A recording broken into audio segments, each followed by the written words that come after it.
Kota besar, belantara beton dengan segala kerakusan ekspansif ruang dan lahan mengikuti hukum rimba. Kota senantiasa menghimpit si kecil, melibas yang papa tak berpunya juga tak berdaya.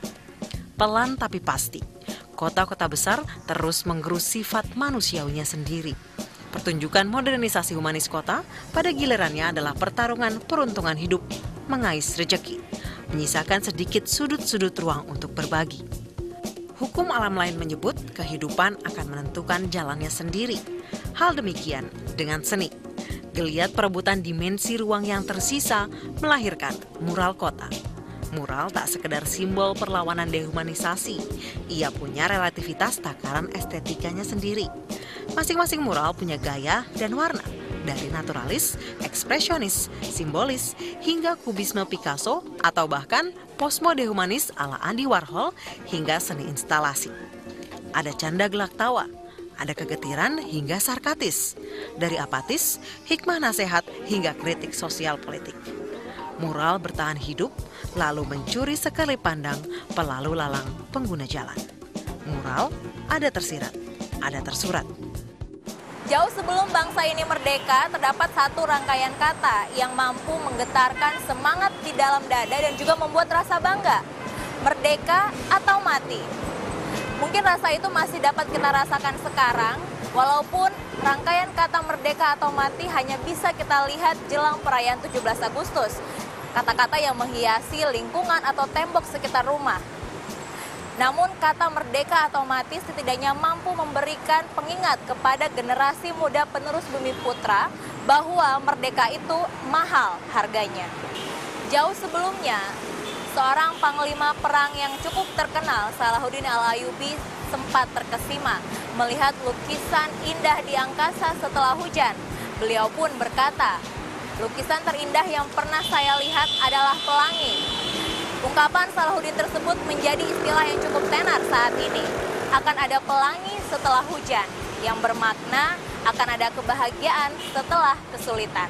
Nah, pemirsa, apakah arti coretan atau juga rangkaian kata-kata yang ada di sekitar saya ini?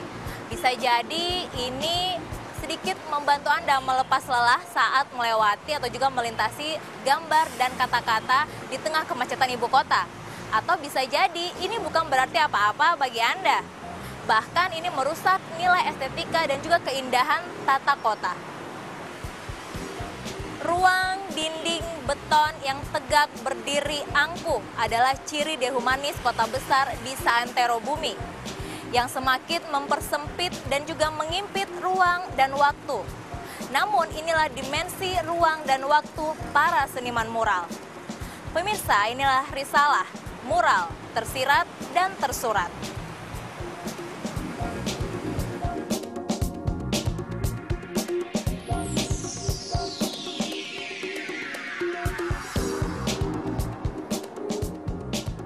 Lukisan adalah puisi yang dilihat, bukan dirasakan.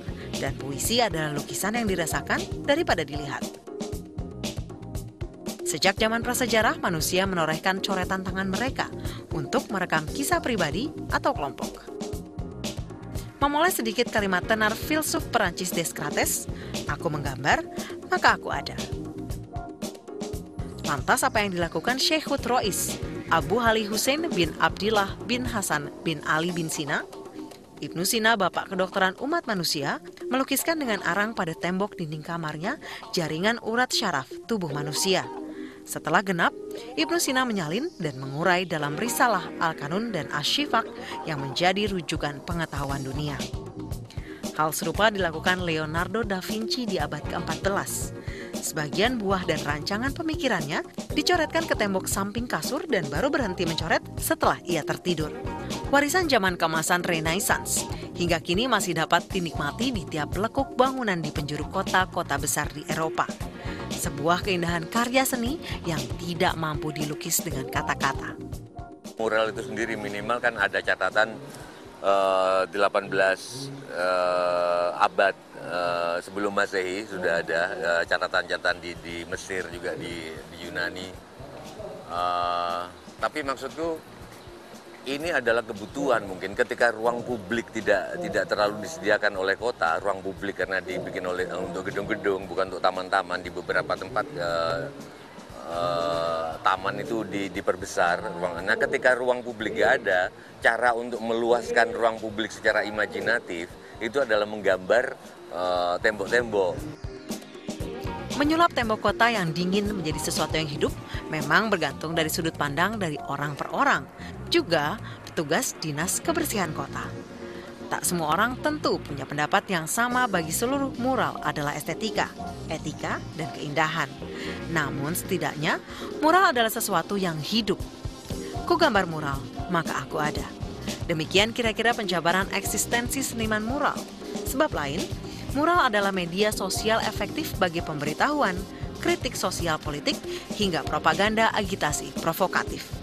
Seni-seni mural itu sebetulnya kalau di dalam puisi seperti tumbuhnya puisi pamflet.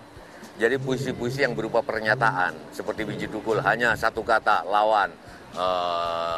Terus berkumpullah pelacur-pelacur kota Jakarta, misalkan Rendra.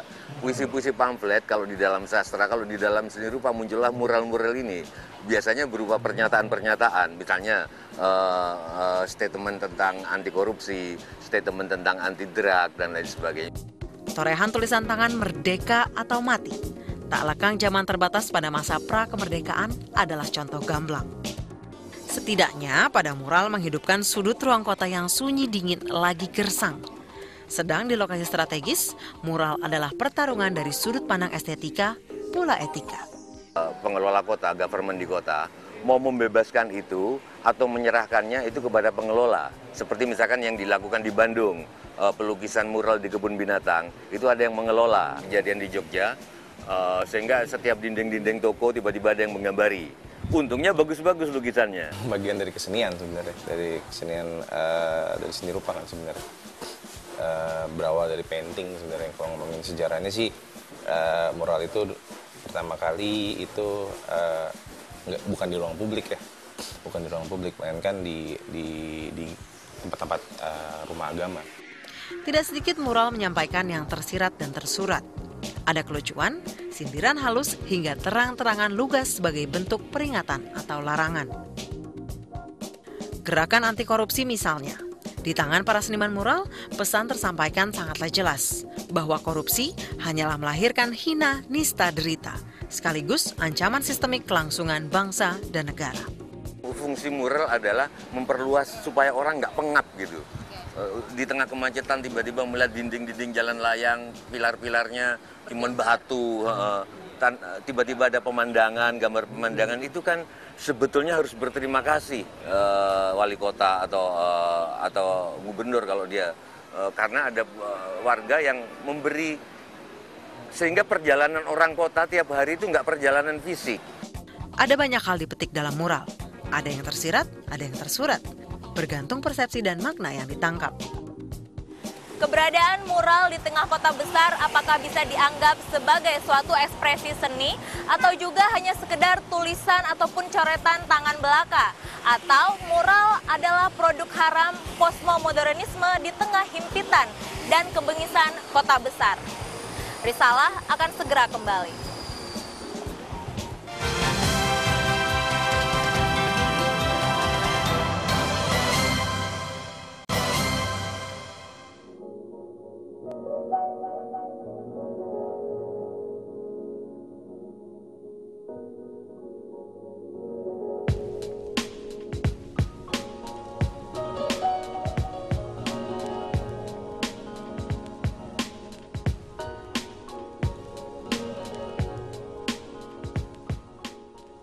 Lagi-lagi, gambar, lukisan, juga mural ada banyak pesan. Baik tersirat dan tersurat, mural adalah geliat yang hidup, mencairkan wujud angker, diam, dan kebekuan. Sebagaimana pula sebuah pertarungan, kota menyediakan ruang tidak hanya perburuan hidup dan rejeki, tapi pula peruntungan eksistensi mural. Kegiatan menggambar di Jakarta masih safe. Kalau kita ngomongin tadi yang pengeblokan belum begitu seramai sekarang sih sebenarnya, karena ada kebijakan baru kan sekarang yang emang membuat si karya-karya itu harus segera ditiban, karena mungkin alasan mereka karena sudah tidak mau estetis. sudah mulai tidak menarik dan merusak pemandangan kota. Sebagaimana pula perebutan lahan, sudut strategis adalah lokasi strategis seniman mural kota. Namun sebaliknya pula, sejumlah titik adalah lokasi keramat anti mural, alias menghapus coretan dinding sebagai pelanggaran kebersihan. Kadang kita pilih ya untuk eksekusi gitu. Maksudnya dipilih adalah ada beberapa titik yang emang dilewatin banyak kendaraan, ada titik yang emang selalu macet, ada juga titik yang selalu kosong. Nah pasti kita kan kalau kita biasanya pingin masyarakat itu bisa menikmati dan bisa melihat karya kita, bisa kita milih tempat yang agak ramai. Poster buatan Andy Warhol misalnya, tidak hanya menghiasi dinding perkotaan, namun jadi hiasan pembatas ruangan di hotel dan kafe berbintang kelas dunia, serta sempat menjadi aksesoris wajib hunian di Beverly Hills. Dewasa ini, prasyarat membuat mural semakin panjang, dari pakem menarik, singkat, padat, dan mudah dimengerti. Mural membutuhkan warna yang tentu saja punya banyak arti makna dan alasan.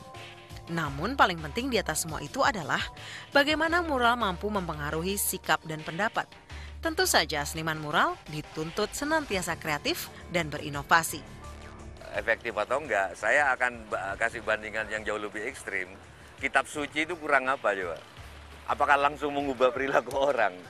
Enggak, kitab suci aja seperti itu, apalagi cuman mural.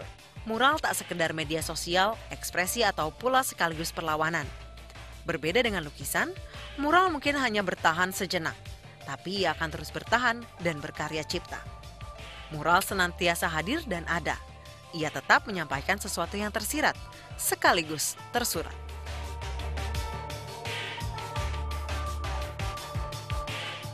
Menganalogikan kalimat Nazi yang mengatakan bahwa negara adalah monster dingin, maka kota tak ubahnya menjadi hutan beton angkuh yang menjauhkan diri dari sisi dan juga nilai humanis. Setidaknya keberadaan mural mampu menghadirkan nilai lain dan juga mampu mengetuk sisi kemanusiaan kita. Dengan adanya gambar dan lukisan yang berisikan pesan moral yang tersaji di berbagai titik dan juga tempat-tempat di berbagai sudut kota besar. Di balik deru dan debu lalu lintas kendaraan, keberadaan mural setidaknya mampu memberikan nafas kehidupan di balik himpitan dan modernitas kehidupan kota. Sejatinya di relung hati para pengguna jalan maupun warga kota, mereka mampu memetik ataupun mengambil hikmah dari pesan jalanan ini. Tapi bagaimana cara menyikapinya? Apakah Anda melihat ini sebagai nilai estetika atau eksentrik seniman mural semata? Tergantung bagaimana Anda melihatnya. Ambillah yang baik dan buanglah yang tidak berguna. Semoga bermanfaat. Sampai jumpa di risalah berikutnya.